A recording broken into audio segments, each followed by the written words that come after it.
உங்கள் favourite TV ஷோக்களை இனி miss பண்ண தேவையில்லை. ZEE5 இல் முற்றிலும் இலவசமாக காணுங்கள். இங்கேயும் எப்பொழுதும். வந்துட்டீங்களா? இவங்க கிட்ட எல்லாத்தையும் பேச சொல்லிட்டு நீங்க எங்க போயிட்டு வரீங்க? ஓ, பார்சலா? என்ன மல்லிப்பூ எல்லாம் வாங்கிட்டு வந்துட்டீங்களா? இல்ல விஷம் என்ன வாங்கிட்டு வந்திருக்கீங்களா எனக்கு கொடுக்க? எதுக்கடி ஒண்ணு இல்லாத விஷயத்துக்குள்ள எவ்வளவு பேசிட்டு இருக்கற நீ இப்போ? எது ஒண்ணும் இல்லாத விஷயம் அழகர்?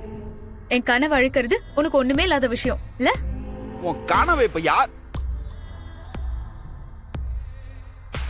என்கிட்ட அந்த லெட்டரை காட்டிட்டு, ஆண்டாளு எனக்கு நீ விளையாட போறது பிடிக்கல, அதனால போகாதன்னு சொல்லிருந்தேன்னு வச்சுக்கோயேன், மனசு அட்லீஸ்ட் நான் கல்லாக்கிக்கிட்டு உன் சந்தோஷத்துக்காக ஏன் சந்தோஷத்தை நான் தூக்கி போட்டுட்டு சரி நான் சொல்லிருப்பேன். ஆனா நீ என்ன பண்ண? மறைச்சு வச்சுட்டு விளையாட்டு தானே காட்டின. அதனால்தான் என் அடி வயிறு பத்திக்கிட்டு எரியுது. ஏய் நிறுத்துடி. என்ன நானும் பாத்துக்கிட்டே இருக்கேன், போய் இஷ்டத்துக்கு பேசிட்டே போற. இப்ப என்னடி உன் குடியா முழுகி போச்சு?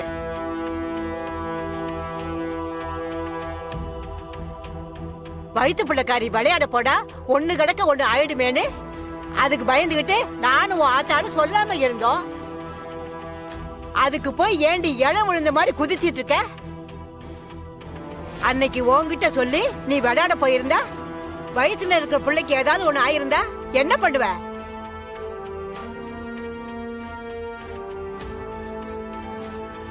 இவன் என்னடி கொலையா பண்ணிட்டான்? பிறக்க போற புள்ள நல்லா இருக்கணுமேனு நாங்க சொன்னதுனால அவன் அமைதியா இருந்தான். அவனை போட்டு இந்த பாடுபடுத்துறியடி நீ.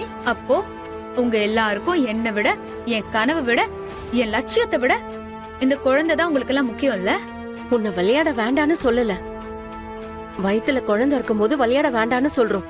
ஓ அப்படியா? அப்போ ஒன்னு சொல்றேன், எல்லாரும் நல்லா காது கொடுத்து கேட்டுக்கோங்க. உங்களுக்கு எப்படி இந்த குழந்தை முக்கியமோ, எனக்கு கபடி முக்கியம்.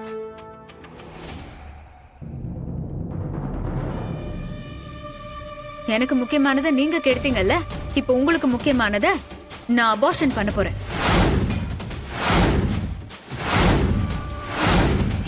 என்னடி பேச்சதெல்லாம்? என்ன பேசிட்டு இருக்கற? நீ பேசுற நீயே கேக்குறியா? உயிர் அது. நம்ம ரெண்டு பேருமே சேர்ந்து வந்த உயிர் அது. என் கனவு என் உயிருக்கும் மேல. அதை இந்த குழந்தைக்காக தானே நீ கெடுத்த. அந்த குழந்தை உன் கைக்கு வரப்போறது இல்ல.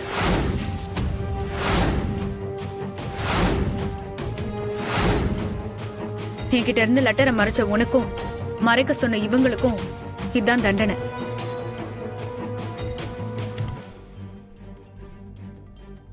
பைத்தியக்காரி மாதிரி ஏதாச்சும் பண்ணிட்டு இருக்காத.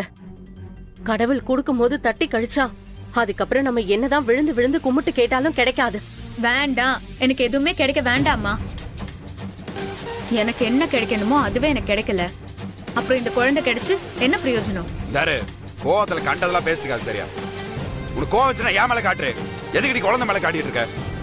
பண்ணுவேன். கண்டிப்பா அபார்ஷன் பண்ணதான் போறேன். எனக்கு நீயும் வேணாம், உன் குழந்தையும் வேணாம்.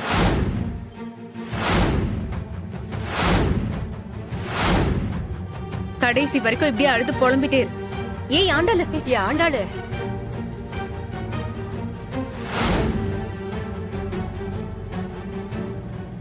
ZEE5 ஆப்பை டவுன்லோட் செய்து அனைத்து எபிசோடுகளையும் இலவசமாக பாருங்க.